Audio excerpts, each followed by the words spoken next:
This is a story about an unassuming plant, kratom, a plant that changed my life, and the plan by the U.S. government to kill it. My name is Jordan. I hate talking about this. It's something I almost always try to avoid.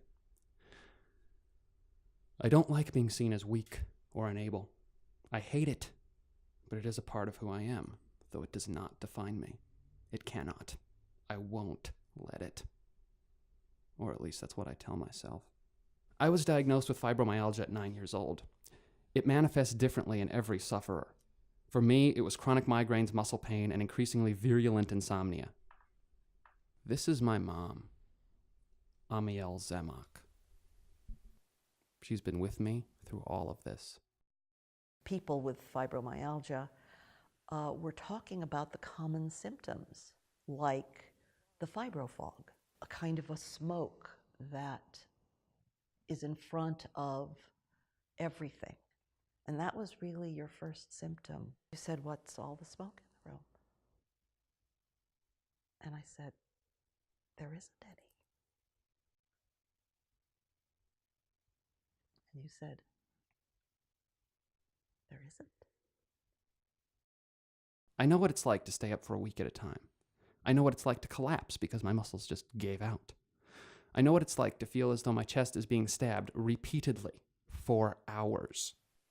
A common treatment for fibromyalgia, then and now, is antidepressants.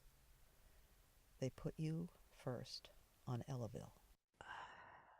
There were some really bad times when you were in elementary school. There was one time when I came in and to the living room, and you were sitting with your back to me. That was the bed was in the living room,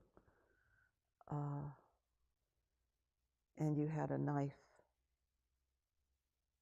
with its point, a sharp knife, with its point to your temple,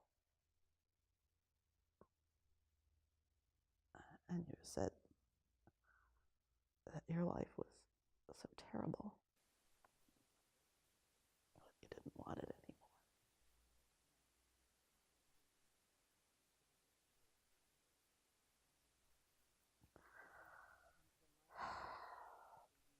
So, no more antidepressants. Hydrocodone, codeine, hydromorphone, morphine, methadone, with Tylenol, with aspirin, with ibuprofen, with barbiturates. You name it, I've tried it. That's all they had for me. One pill after another. I can still taste them. The chalky chemical bitterness on my tongue. They're depressing. They make the pain go away, but all of the stagnant energy, that remains and becomes more and more clogged, so that all of the ideas and the creativity that you naturally have is just becomes part of the opiate experience. And maybe you have the ideas, but you don't do anything. It just got into a thing of where you were sort of staving off the headaches, staving off the muscular pain, and all that enormous amount of creativity that you had generated before with one screenplay after another and one project after another, and it just sort of started to dwindle. And through the period, the 2-year period of the morphine, you were controlling the pain okay, but it seems like the taking of the opiate becomes instead of creating something. The drugs robbed me of my motivation. My creativity was sapped. My existence had become just that. It's a horrifying thing to just exist instead of live. I didn't even realize just what it was doing to me until after I'd gotten off of them. When I did, I found my head had suddenly cleared. I was reintroduced to myself. It was an amazing feeling, one I can't fully describe. Kratom. Kratom. Kratom. Kratom. Kratom. Kratom is what helped me get off of opiates. Mitragyna Speciosa, a leaf native to Southeast Asia, specifically Malaysia and Indochina. A closer relative of coffee than any product of the poppy. A natural painkiller and good for energy. Kratom helped me get off of painkillers completely. It's been over 2 years since I had any painkiller prescriptions. What I noticed was that the quality of your energy lifted and lifted, and you got the sparkle back in your eyes, and your ideas started to bloom again, and the quality of your writing, it started to really pick up and surpass, actually, some of the really best times before.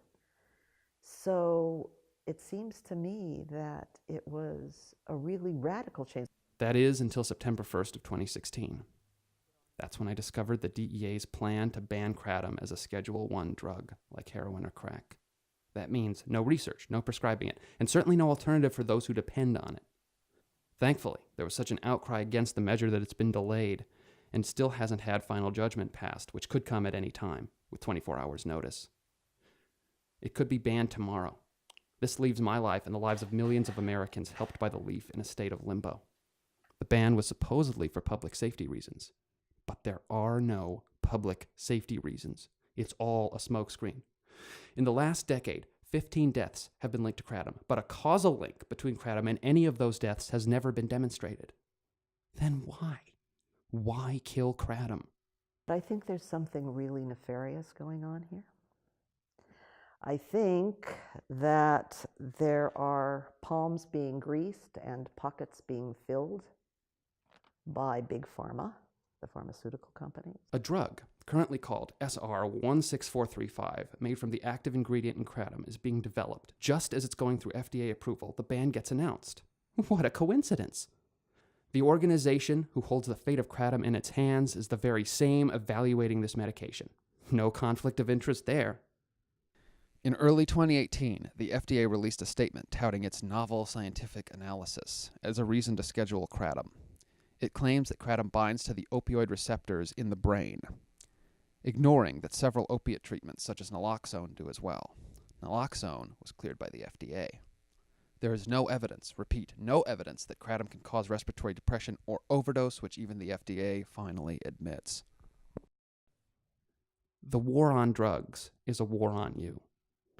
I've understood that intellectually for a long time now, but I had never before been the actual victim of it. I'm afraid. Afraid of the future, afraid that I could wake up tomorrow and the medicine that's changed my life will be unavailable to me. I hate talking about my condition, but I have to, because it's not just about me. It's about all the people kratom has helped and all the people it could help. Banning this leaf is unconscionable. Don't do it. What would I say to the bureaucrats who want to ban kratom? I would say, look at your family. It is not a matter of if, it's a matter of when someone that you love is going to have an intractable pain condition, or a depressed condition, or a combination. And they are going to need desperately something. And you will have nothing to offer except dope.